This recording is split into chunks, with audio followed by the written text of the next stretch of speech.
Hello, everybody, and welcome. All thanks to LD Mobile. It is time for NBL overtime, and really one more sleep. Free agency about to kick off. Lots of wheeling and dealing. A lot of signings about to be made, or we're hoping to be made in the next 24 or so hours. Plenty to get into. Liam Santa Maria, Corey Homicide Williams. Hello. Cam? What's going on? Oh, I'm psyched. I'm psyched. It's always so much more fun when we get to talk about signings and players and rosters getting put together. But before all of that, something that has been bubbling away, and we've spoken a little bit about it, boys, and it's not great when it comes to the Cairns Taipans. And the fact that they're obviously having construction with their stadium and they're going to have a home venue as we get to NBL 21. Well, it looks like it's starting to take shape in a positive way. And, of course, we've just been able to get – Troy Stoners, we welcome you in. Are you officially the mayor of Cairns nowadays? What is your official role up there in Taipans in the Cairns community? And welcome. Yeah, no, I'm not. I feel like I've only just become legitimate now. I've been invited on your show. I've been waiting on the phone 2 years, so I think I've only just become real deal. Look, to be honest, welcome, firstly, to NBL Overtime. And, of course, such an influential figure, the Cairns Taipans. The head honcho, we're going to call you when it comes to these type of things. But the good news is it looks like you have found somewhere a little bit different, but you have found a home venue in Cairns to play. We have, mate. Yeah, it is a little bit different, and it's a little bit left of field. And we were, like we've been saying in media for a while now, we were looking at any option. We were happy to be flexible and see what we could come up with. And this one was put forward to us. And, you know, it looks like it should be pretty cool from the mock-ups that they've done and what they can do. But most importantly, it gives us somewhere to play in front of our home crowd for what should be the first half of the season. Troy, can you talk us through the specifics of what's on the table now and what it will look like? Mate, love to. Don't have them yet. So the announcement only was made on Friday night by the government. So we're waiting on the specifics and details to come through. Seen the mock-ups. Mark's done a walkthrough with the state government guys a couple of weeks ago to have a look at it. But yeah, they want to bring it up to, obviously have to bring it up to NBL broadcast standards, bringing the court across from the convention centre. There's talk of bringing some of the lower bowl retractable seating from the convention centre over into there as well. They're saying 2,000 people. I'd love to, when we see the floor plan, see what that looks like, see if we can't squeeze a few more in there, a few different ideas, but it's basically going to be a stadium within a stadium, I guess. It's the main structure's already there, the old Bunnings site, and so they're going to pop it up in between and make it all look pretty schmick. So no, it's not going to look like someone's backyard. So just for people who may not be aware, it is an old Bunnings site. You're just going to transport the court and have seating into it. So it's going to be a bit sunken into the you walk in and walk down into it. Is that correct? No, it's at it's all at ground level. Okay. So they'll it's pretty open. It's really high roofs, as most of those Bunnings buildings do. So it should fit in well, and they'll curtain it up, LED screens, that sort of stuff, and make You ever been to Bunnings Warehouse, Cam? Do I look like I'm a DIY type of guy? Someone told me you walk into the joint and you go down. Now, clearly, that is wrong. I did go to a Bunnings, of course, every Sunday when you're allowed to leave the house here in Melbourne and grab myself a sausage. So is there going to be a sausage sizzle? Is there going to be something attached to this where we have Cairns Taipan $2 sausages out the front? There could be. I'll tell you, all the media we've done since this came out, there's been every Bunnings crack going to beat every other team by 10%. We've heard all the Bunnings jokes. But, hey, if our fans want sausages, mate, we'll put sausages on. Homicide, fire away, my man. I know you got a couple of big questions. First of all, I want to commend you on the season you just had. As far as the imports are concerned, you nailed it. I think you had the best combination on the court. I think we all can say and believe that here, and the proof was in the pudding. Now, the question is, obviously, free agency is coming up. I mean, it's upon us. How do you go about choosing the two out of the three? This is extremely difficult. Either way, it's a great look, but how do you do this? Mate, and that is the key critical question. It's tough because, yeah, you're right. They were fantastic, and not just on the court, but off the court. Three fantastic guys that fitted in with our team and our culture beautifully. Everybody got along well together, and that was, I think, part of our success. So, mate, that's the tough one, and the coaches and Mark, myself have gone through every iteration of what it might look like. It's really final decisions are going to have to come down to the coaches. on which two they go to. It's a real shame. We would have loved to have had a crack at bringing all three back and build on what we had last year. But it's just the way it's the world we live in at the moment. It's 2020. Hate it, but it's where we are. So yeah, it's going to come down to the coaches and see what they put together with the other layers within the team as well as to what the best fit is going to be for what they need. Just on last season, just from yourself personally, you're a community guy. You're obviously big into community outside of basketball as well with your business interests. And we had Mike on about a month ago and spoke about how the community and everyone just gets excited. And even from late in the season when things were turning and playoffs were on the horizon, the party atmosphere within the stadium, just from, being within the community day in, day out, just a feeling between now and say 12 months ago when, of course, you'd come off a bit of a tough season. Yeah, massively different.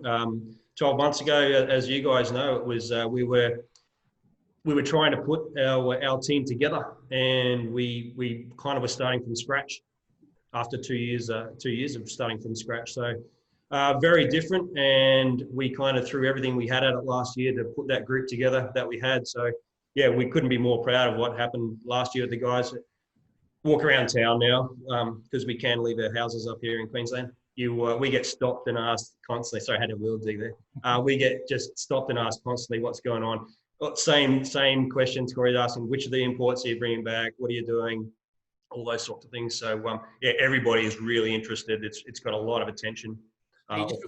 Before I let Liam loose, the conversations around the stadium and like the ongoing sort of uncertainty in the last couple of months, was there ever a situation or a conversation that you might need to play outside of Cairns? Yeah, that was on the cards as well. Whether we had to, and it was our last resort, but do we have to take our whole home season on the road? And mate, how do you win a championship playing all your home season on the road? That's true.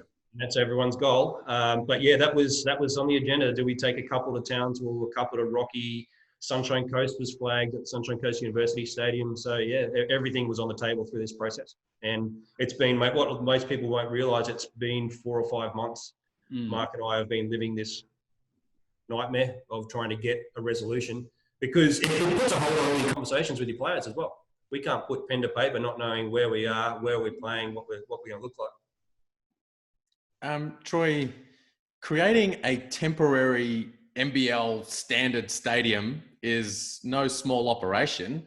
You've got the building there, but as you say, you got to put the floor in and the seating and you got to build change rooms and then make sure there's air conditioning and broadcast standard lighting, the whole thing. At what cost is all of this to the Taipans? That is zero cost to the Taipans. So state government is putting that on. Awesome.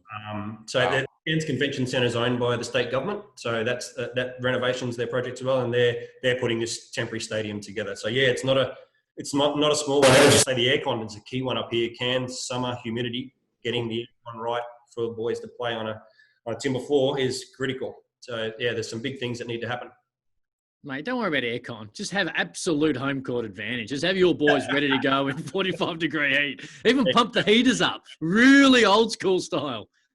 That's a guy who's commentating from the hub right there.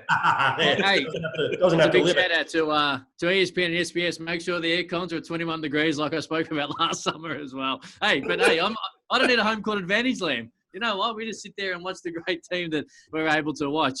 Homicide, you've obviously been up in that part of the world as well. When it comes to, obviously, you mentioned, we've spoken about maybe having to relocate to Townsville. It would have been big, wouldn't it, had that have been, unfortunately, the case? Well, for me, to be honest with you, I'm glad that wasn't the case because, you want your home crowd there to support. I mean, that's the biggest six-man, and it would just look strange to see Cairns Taipans playing in Townsville home games. That'd be crazy to me. All right. Hey, Stoney, before we do let you go, we always appreciate you jumping on as well. A couple more things to get into.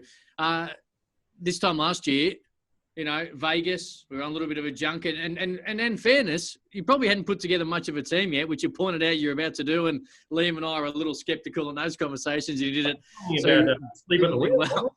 How have the last 3 or 4 months been when it comes to, obviously, the uncertainty of the stadium, the uncertainty of the NBL when it was going to start before the announcement was going to be made? From within the club, a commercial point of view, being able to talk to players, how hard has it been in as you touched on, 2020 sucking the way it has?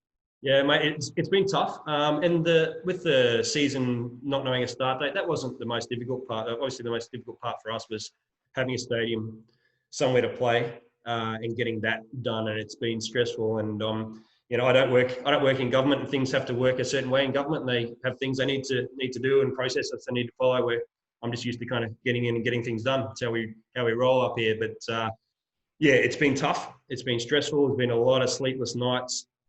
Mark and I have spent a lot of time on phone and Zoom calls and daily conversations, and I don't know how many people we've spoken to, 40 or 50 over various calls and conference calls. But yeah, great to be able to get there. And yeah, like you say, it's tough to sign players to contracts, not knowing where you are, where you're going to be. I hear Cam trying to wrap up, but we've only asked you one question about free agency. Can't let you off the hook that easy. I am not trying to wrap it up. I'm just trying to soften him up. You fire away. Soften him up. Okay, good. Corey talked about the imports. That's obviously the big question. Let's talk about some of the locals. You've got Jared Kenny, Nate Jawai, and due to not picking up the options, Anthony Fisher, George Blagajevic. Where are things at with those 4 guys? Yep. So, mate, we're talking to everybody, constantly in contact with Nate. Fish and George. I saw George at the gym yesterday, still working out with Mike. So yeah, still keeping all options open on all those guys. JK's obviously over in NZ, but would love to have him back. We're keen on bringing back the core as much as we possibly can. Something we haven't been able to do for a couple of years. Well, probably not great ever, because it's been tougher. And you got to look at the success Perth have had over the years, and what have they done? They've had a great ability to maintain a core, and that's what we're looking to build. So we're looking to bring back as much of that core as we can. I'm interested in multi-year deals. I don't want to do these one-off deals and really start building on what we had last year. So yeah, it's free agency. Well, Cam's excited. It free agency stresses me out now, but I'll be glad when it's on and then when it's over. You know, well, we're excited because we can ask you questions like we've been hearing for 4 months that Scott Machado's been offered the richest, most lucrative deal in Cairns Taipans history. Is that true? I heard that too. Some program announced that, but I don't know. I can't remember which program it was. Homicide, hit us. Come on, we've got him on the hook. Fire away. Yo, look, I know you got an issue with knowing what 2 imports to pick out of the 3, but Scott Machado better be one of them. We need to see that guy back in that orange. Yeah, and we'd love to have him back. Watched him play a bit in the TBT last week. Yeah, we love him. The crowd loves him. The fans love him. He hung around because of COVID. He hung around here for a while after the season finished, and mate, he loves it here. So absolutely keeping in contact. And now that we know what our season looks like, yeah, we'll be looking to get some of those things locked away as well. Boom. I like the sounds of that. Yeah, you know what the entire NBL does, and we've spoken about this a few times, that, and not just with Scott Machado, but with some other players around the league, that, you know, when it comes to Kevin Lish, who retired, like, it doesn't matter if you break for the Kings or the Hawks or the Wildcats, everyone's disappointed. And the same thing when it comes to Scott Machado. Now, you probably hate it for the 40 minutes that your team's playing against him and he's marshalling the troops and they're playing so well. But every neutral fan likes to watch Scott Machado do his thing. So hopefully the announcement sooner rather than later, we all get to see it again in they're all great guys for the league. Any of that talent that we can keep in the league is great for the league as a whole. And Troy, kudos to you and Mark Beecroft getting this deal done with the state government. We kind of put the heat on a few weeks ago, said, hey, this is where you guys really need to make your money. Obviously free agency, of course, and all the great work you've done with the club. But wow, you guys were in a seriously tough spot. So to come up with a resolution there, no cost to the club, and to own it as well, like you've got to own it. It's a Bunnings warehouse. It is what it is. But if you can get it up to scratch, that's a massive result. Last question to finish up. Maybe a chance for some shout outs. How was the state government and your local reps, how were they to deal with throughout this process? Some really good support locally. The guys kept it on the radar. Michael Healy, Curtis Pitt. You probably would have seen Curtis's shout out on Facebook. Curtis is a huge basketball fan, diehard Taipans fan, knows how much the club means to the community, to the people here, and he was relentless in his pursuit of getting an outcome for us as well. So yeah, big shout out to those guys for keeping it high on the priority list and not letting it just sort of fall by the wayside. Serious question commercially, is it going to be named the Bunnings Warehouse for the year, or is it just going to be no commercial agreement with Bunnings? I'm not sure, mate. That'll be between the state government and Bunnings as to what commercial deal they've done there. Hey, Bunnings, sponsor of the league, could be some opportunity there. Lastly, I just noticed, all right, first time on NBL overtime, so you've been buggering us for 2 years to come on, and we finally relented with such great news. You mentioned the gym earlier. You're just walking past, you've been throwing some steel around in 2020 because stranger things have happened. But you're working out, are you? No, I haven't been working out in that. Mark and I've been doing some boxing 3 mornings a week to keep our frustrations at bay over the last 4 or 5 months. I've been punching a few rounds in there, but no, I haven't been working out the basketball gym, no. Hey, mate, we appreciate your time as always. This is great news. And Homicide was really not angry, but he was like really against the whole fact that Cairns playing in Townsville was not going to be great for the comp and the league. And I think we all agreed. So great news. A lot of people don't realise, especially if you're not from up here, that it's a 4-hour drive. It's not just down the road. So a lot of people don't realise that. No, not if you got a chartered helicopter, but no, it's fine, Stoney. It's all good, mate. I'm sure the team would have been on the bus. Hey, thank you, mate. Good luck. Good luck for Fredency. We'll talk again soon. Thanks, guys. Appreciate it. Played in Estonia, Greece, New Zealand, Germany. He out there having an impact now. Closing seconds. 6 left. Little fake was good from Madgen, who drills it. Here is Robertson. Little behind the back action. The fade away from Madgen. Wow. Adnam. Pino. Madgen. From way outside, and that looks sensational through the air, and they are back in town. Madgen, who's tried his heart out, takes it all the way himself. Spectacular. Starting to be an issue, Creek. Actually, back for Robertson. Again, he had to really did well to keep it alive. Right on the clock, it goes down for 3. Get a stop. Gibson down the floor quickly. Magnay. Euro step 2 and the extra from the line coming the way for Ben Madgen. Allow him to go to the basket that easy and that open. Madgen has been cold all afternoon. Not here. Heated up on... Hashtag NBL overtime in the news in the last 24 hours. That man who we just seen some highlights of, Ben Madgen, has announced his retirement for all the right reasons as well. Family, time to concentrate on family. And I'll throw to you first. Come back last year, Southeast Melbourne, Phoenix. Wasn't probably as great as we all expected him to be, although he had a pretty solid year. But he's also a guy that I think, because he did so much of his work in Europe when social media really hadn't got to its crux yet, he's almost undervalued for a lot of Australian basketball fans because he was tough for a long time all over the world. I'm going to do you one even better. My last year in this league with Melbourne was his rookie year in Sydney. And he was a thorn in my side. Super aggressive, high energy on defense. And he wasn't backing down. So I knew then, and he could score. So I knew then he was going to be quality. And he was. He played the majority of his career. Look, I rate a lot of Aussie players based on when the season is done, if they're able to be imports in other countries. And he's done that pretty much the majority of his career. So kudos to him on a stellar career. And, I wish him the best in the next chapter in life. All NBL first team too, Liam, in a short term in particular, when he was just starting to get going as a pro and goes overseas and was so good for so long.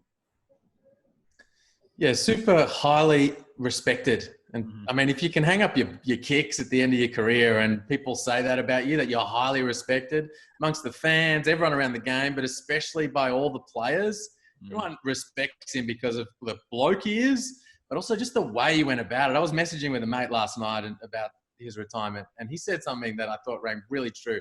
He said, the thing I love about Madgen is he's the kind of guy you'd hold up to a youngster to say, this is how you can work your way into being a guy. Yeah. Like being a guy who plays 10 years pro at a really high level, like you say, all NBL first team. a real high-level performer, and he worked his butt off to become that. That's not a natural stroke. Hardly anybody's is a natural stroke, but he became a lights-out shooter, a dogged defender, as Corey says, and it's a great career. And it's a bummer that he's retiring because I look at we know he's up in New South Wales for the family reasons and working with his son and all of that. I would have loved to have seen him sign with the Hawks as a veteran presence off the bench amongst all those young guys that are emerging amongst that group, but not to be. And it's another retirement. Todd Wesley, Kevin Lish, Ben Madgen. We wait to hear word from the two big names, Andrew Bogut and Damian Martin. Could be a real changing of the guard this offseason. Just on Ben Madgen as well for his 1 year at South East Melbourne. I reckon this is what happens in life with a lot of fans and even media to an extent. He didn't have a poor year last year. He just didn't live up to the expectation which he set. And that is something that I think a lot of us do in all sports. We look at someone and we see what Ben Madgen did in the NBL over a decade ago in Europe. Had a pretty good year. Was solid for a team finding their way, of course, in NBL. But because he didn't reach the expectation that a lot of us thought, the general idea is he didn't have a great NBL year. He had a pretty solid year considering the age of 34 and what he had to do and the way that he fit into that team. So there is no doubt that he would have been able to find the job in NBL 21. And it is disappointing, but as I said off the top, very much for the very right reasons. He hangs up his sneakers, and good luck to Ben and the entire family. That's what happens, though, with guys who spend a lot of their career in Europe. That's true. I mean, we just don't appreciate how good they've been over the course of their career. Dave Anderson's a perfect example. Oh. We love him, and people call him a great of Australian basketball, and yet they still don't appreciate how good he's been. Which I think is starting to change, Homicide, because like when Dave Anderson played, there was, in particular early, there was no social media. It started to treat, like Twitter, you can almost find anything on Twitter nowadays. A lot of people in Australia, and I talk to you two men, for instance, as well, keeping an eye. We can see more European basketball on pay TV. So it's more exposed now than ever. I'm not suggesting we're going to get all the way to the top and say, yeah, you know what? Yeah, we value these guys because, if they're playing in the NBL, we see them every single night they play via TV. But I think now more than ever, they're exposed. I'm not saying they'll get all the way to the top, that they should, but it's definitely more exposed now than it was when Dave Anderson and Ben Madgen were playing. Dave Anderson has won 21 championships. 21 championships. I'm going to just say that. And Cam, a little bit more exposed. A little bit more. I'm not saying that's what... Over the last few years, how much Brock Modem have you watched? Well, how much Ty Webster? How much Cam Bairstow did you watch in the last 12 months? I'm trying to get Cam Bairstow back in the league. This right here, this is the exposure league. Yeah, no, I agree. Yeah. I agree. But I also think that it is hard. I think it's more now than ever. It's more than when Dave Anderson rolled up in 2003. True. Do you agree? And when True. Ben Madgen left in 2011. Long way to go, but more so. Yeah. Like, Jock Landale's getting a hell of a lot of love, as well he should, for the year that he had. Good. All right. Now, when I'm not looking at European basketball, I'm looking at nbl.com.au. And tell you what, our man Homicide has dropped some real nice, obviously his free agency starts tomorrow, some real nice little nuggets, I reckon. A couple surprised me. And I'm gonna go to you first here, Liam, because Sunday Dech, before I let Homicide start, because this could be another 25-minute conversation. Sunday Dech to Adelaide, or at least they're the front runners. That's the current situation. Yeah, Adelaide are really, really high on Sunday Dech. Coach Henry, I'm told, all over him. They've made him a number one priority there at shooting guard, and they've rolled out the red carpet. Hang on, just on that. So a number one priority as in, hey, man, you're going to start. Not, hey, we want you. It's you're going to be the starting shooting guard for us. That's what I'm told. Okay. They're looking to bring in an import guard. They're not throwing Josh Giddey to the Wolves and just throwing him out there as the starting point guard to begin with. Sunday Dech coming in, if they get the deal done, if they finalize it, to start at shooting guard. Now, obviously, there are a bunch of teams that expressed interest and got involved in conversations with Sunday Dech. The team's in Melbourne. He's got a lot of family in Melbourne. He ideally, that would have worked out quite well for him if he had landed there. But Adelaide came strong, multi-year deal, good money. And look, there's some other teams involved. The Perth Wildcats, pretty keen to get him back. I'm not sure he's all that keen to go back. The Hawks are a little slow out of the gates with Sunday Dech, but have ramped things up. But my understanding is, the Adelaide 36ers lead that race. Homicide, we went at this for 35 minutes a couple of weeks ago. What do you got for us? Adelaide for your man. Nice landing spot. Well, it's great that he has a multi-year deal. Well-deserved. He put the work in, and the result is showing that. Obviously, Adelaide is in the front runner to sign him, but he's not a two-guard to me. So it's going to be interesting to see how that plays out. Maybe Adelaide will get a lights-out scoring point guard and have him play point from that two position, maybe. Maybe that's what the case is going to be. But, congratulations to him. I'm just assuming that Adelaide may get a lights-out scoring point guard, knowing he can slide over and play point as well. Yeah, and I think that's certainly the plan. They're talking about a combo guard who can play alongside Josh Giddey, with Giddey handling the rock and making plays, so they can slide him over to the 2. But then with Sunday, they can have him at the 1. They can put Sunday on the Scott Machados and the other point guards around the league, and he can guard the 1 at one end and then handle it a bit, but mainly play off the ball offensively. So I don't know. It's an interesting mix. I tell you, Adelaide have really been moving and shaking this off-season with Jeff Van Groningen, Grant Kelly, obviously, helping to bankroll the whole thing, and new coach Henry. Wait a minute. Hold up. This is just a reverse position like Damian Martin. You get what I'm saying? Sunday Dech can be a Damian Martin for Adelaide. And you bring a Cotton type or a scoring guard who can play point at the 1. It's the same thing. This is also the exact same conversation we had a month ago. Yeah, we did. This is where we landed a month ago after 27 minutes. So we got there a little earlier this particular time. But I think, obviously, Brisbane we've touched on, and we're going to get to Friends in a moment, mainly. But Brisbane and Adelaide, you hear the whispers, you hear the rumours. There's a lot of intrigue around these two lineups because both missed the playoffs last year, and that's obviously where the intrigue comes. Before we get to that, though, Todd Blanchfield. You mentioned the Hawks, and obviously he's not as young as the other core players as well on Sunday Dech, but it looks like, or at least the front runner, according to your article, Liam, the Perth Wildcats. Well, what I've put out there is that they're interested. He's their next target that they want to look at, and it's been a process getting there. It's a real puzzle, that Wildcats lineup coming into this season, right? With Nick Kay going out, is Bryce Cotton going to naturalize? What do they do if he doesn't? What do they do if he does? I still am very confident that Damian Martin's going to retire, sadly. So that means Mitch Norton becomes the starting point guard, and they're in the market for a backup point guard. Will that be Taylor Britt? Trevor Gleeson doesn't really usually go with kind of youngsters in those sort of spots.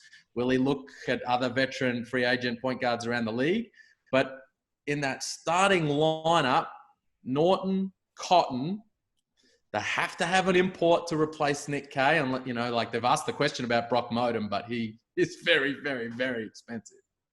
And so my understanding is they've looked at a few options at that 3 spot to replace Tariq White. They swung and missed on Dejan Vasiljevic. They've been, and Corey talks about whether Sunday's a 2 or a 1 or a 3 or whatever. My understanding is their interest in him is to come in and play that spot at the 3. They like Steindl off the bench Sunday. So they've got the Norton and then Cotton and Sunday on the wings. But it's not going to happen with Sunday Dech back in Perth. So the next target is Blanchfield. Now, Trevor Gleeson has a bit of a relationship with Todd Blanchfield's old man. Here it is. There's a bit of kind of familiarity there. Trevor Gleeson actually tried to get Todd Blanchfield to Perth when he was leaving Melbourne United. Ended up signing with the Sydney Kings, as we remember, Jeff Van Groningen, Andrew Gaze and that group. But there were conversations to try to get him to get to Perth back then. But yes, my understanding is he is their next target for that spot, and they're looking for an import 4. And if Cotton doesn't get naturalized, they're going to have to find something else happening at the 5. But if he does, my understanding is they'll be looking at an import 4 and an import 5. Obviously, everything you said is 100% correct. But I think if you're Perth, you're just putting together the team that Bryce is going to be the import. And then if it does happen, I'm not saying it's a miracle if it happens, but it's something you can't really bank on. I have no idea if the current situation and how the world is, if these things get pushed. I have no idea. But I think that you need to essentially just put a roster together, not dissimilar to what Sydney are doing with Andrew Bogut, with what Will Weaver said a couple of weeks ago on NBL Overtime, where he said, you know what? We're just putting the roster together, and if he bobs up and says in December, I want to go, we'll find a way. And that's what I'd be doing if I was Perth. Now, clearly what they've been able to do on and off the court shows how intelligent they are as an organisation, so I'm certain that they're going to be ready for whatever comes. But if they put together a roster with Bryce as an import and then he gets naturalised, I reckon they'll be able to be like, you know what? We're going to fit someone else in and we can do it. Blanchfield to Perth, Homicide, do you like it? I like that. My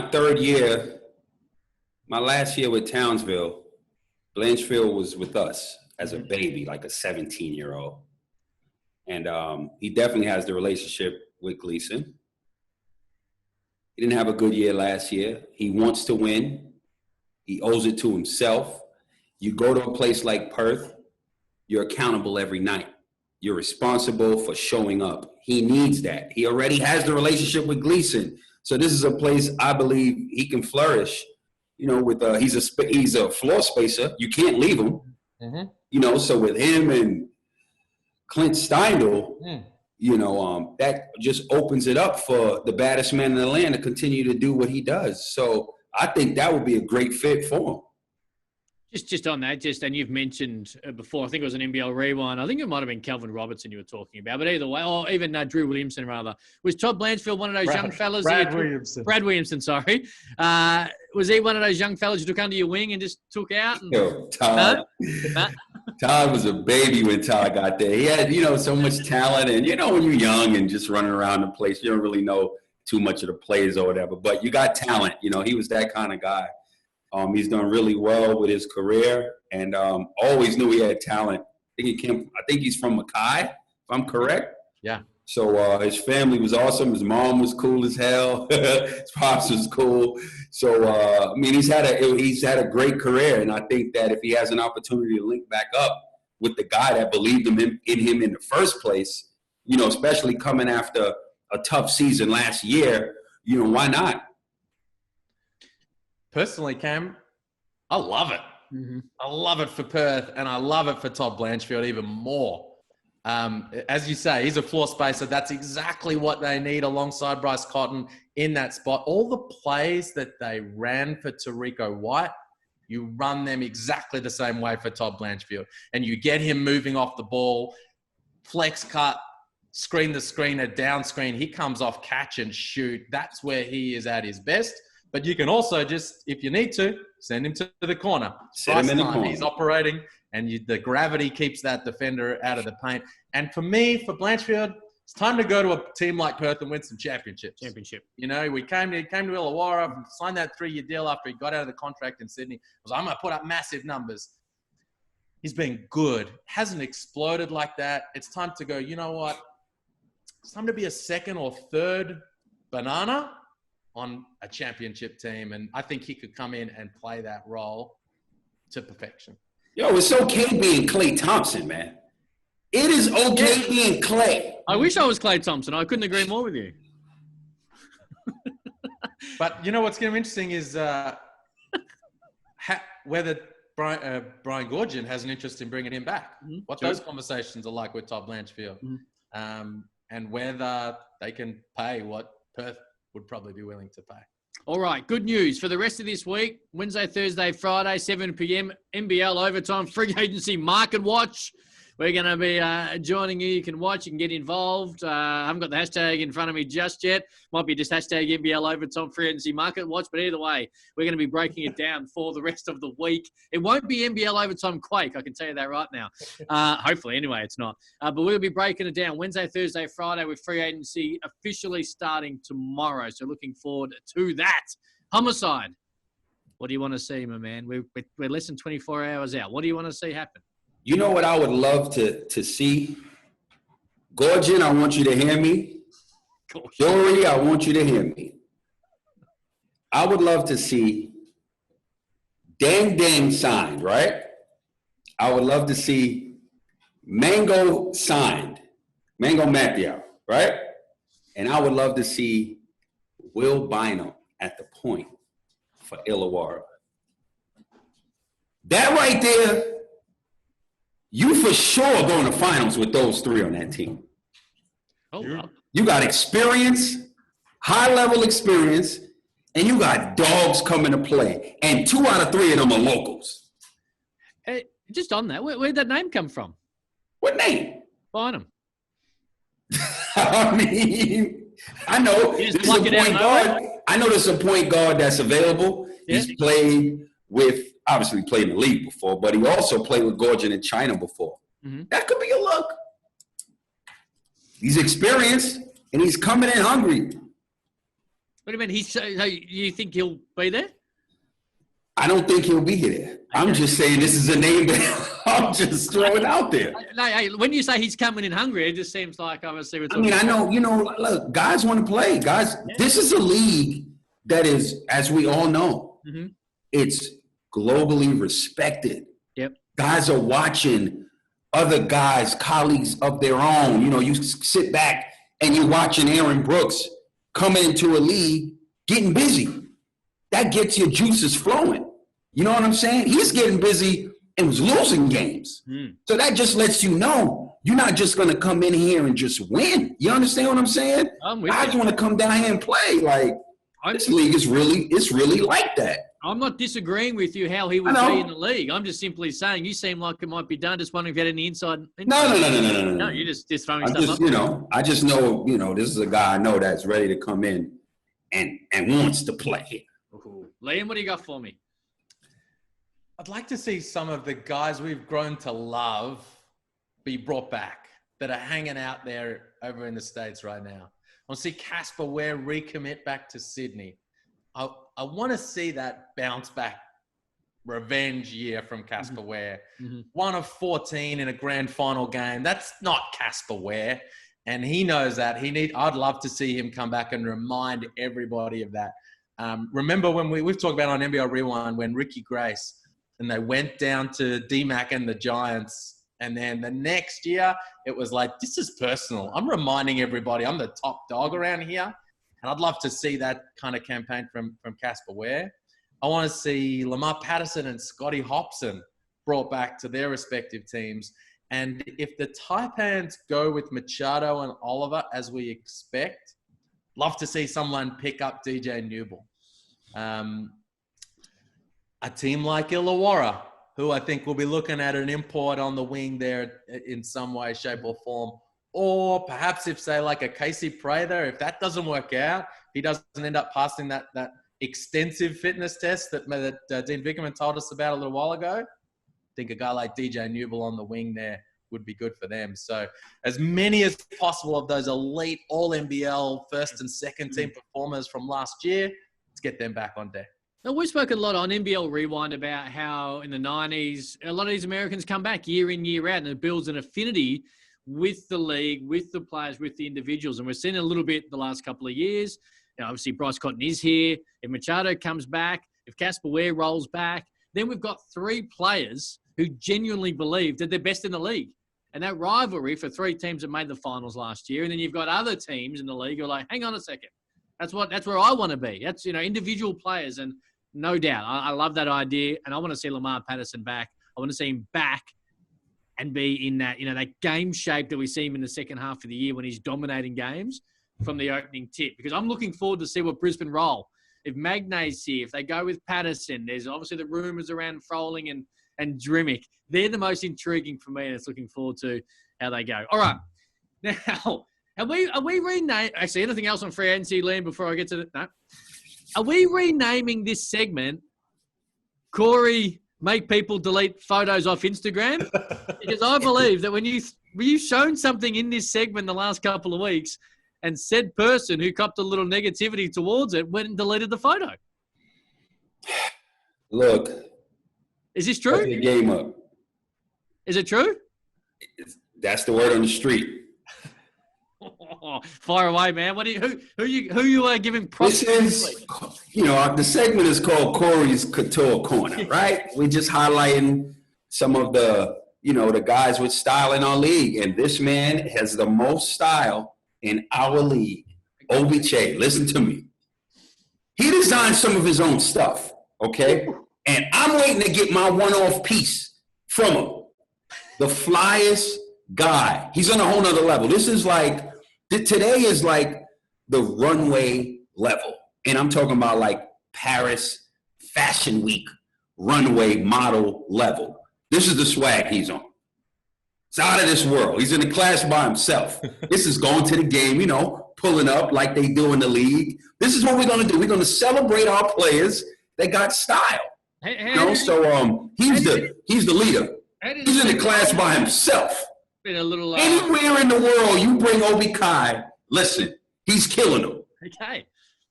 And this other fella that's coming after.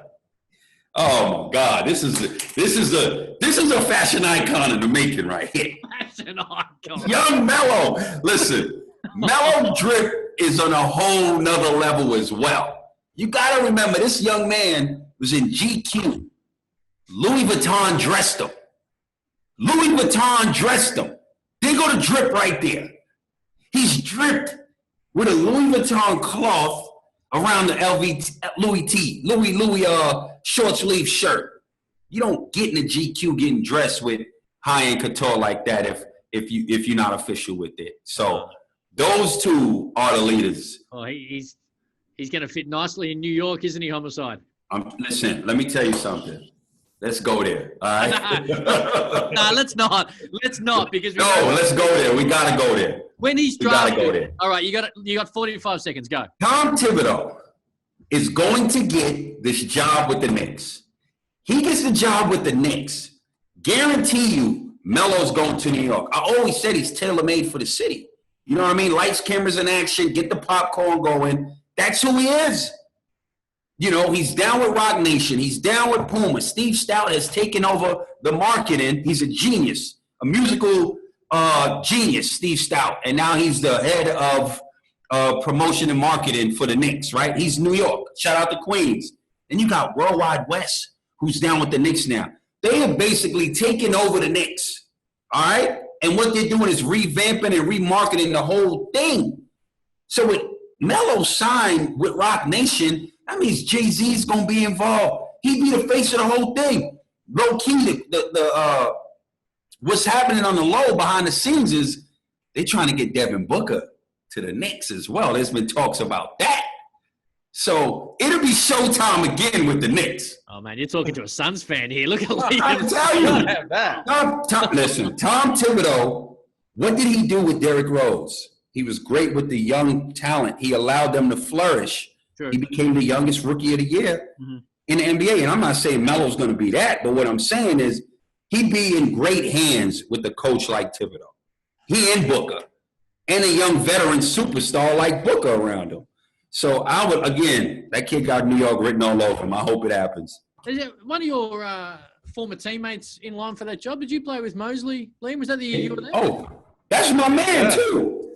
Yeah. Shout out to Jay Mosley, right. You know what? If he gets the job, I think he's part of your highlight reel, isn't he, Liam? Well, you're my one. And it's not a long reel, but yeah, he's definitely involved. Hey, Corey, if the Knicks don't get the number one pick, would you prefer LaMelo go number one somewhere else or go to the Knicks at 2, 3, 4? Here's what I believe. I believe, again, he's going to be a number one pick and some kind of trade will happen to where he'll get to New York. New York, one way or another. All right.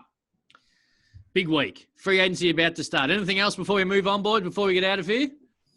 No, sir. Good. All right. So, of course, we've got free agency market watch, 7 p.m., Wednesday, Thursday, Friday, as the announcements, the signings, the rumors, the innuendo, and they all start to fire up in the next couple of days. We've got the podcast as well. Hammer's going to join us. Shane Heel is going to join us. And we've said to Hammer, hey, man, you got that many great games on NBL Rewind. You tell us what game you want us to watch. We'll talk about it as well as his career. So Hammer's going to join us on Thursday as well. So much stuff in the NBL happening next 72 hours. Make sure you do join us 7 p.m. each and every night. free agency market watch. Hashtag NBL Overtime to get involved, boys. Until tomorrow, see ya. Peace.